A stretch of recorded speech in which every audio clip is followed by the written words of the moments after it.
BPS Sumsel mencatat, inflasi provinsi ini pada 2023 secara kumulatif sebesar 3,15%. Nilai itu melebihi inflasi nasional yang hanya 2,16%. Hal itu dipengaruhi biaya hidup masyarakat yang meningkat sepanjang tahun lalu pada sektor pangan, khususnya beras yang harganya masih mahal sebesar Rp12.000 per kilogram, diikuti tingginya konsumsi. Biaya hidup pada sektor pangan mendominasi sebesar 33% dan 62% non-pangan dengan turunannya. Pada tahun 2024, diprediksi inflasi akan lebih dalam karena momen pemilu. Pemerintah daerah diimbau melakukan pemetaan berdasarkan kondisi daerah dengan tingkat konsumsi untuk pengendalian inflasi.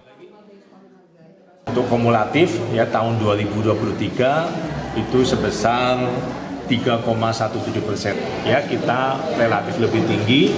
Ya nasional tadi tercatat 2,61%. Ya memang ada peningkatan nilai konsumsi di beberapa kota pantauan kita, Kota Palembang, Lubuk Linggau, gitu.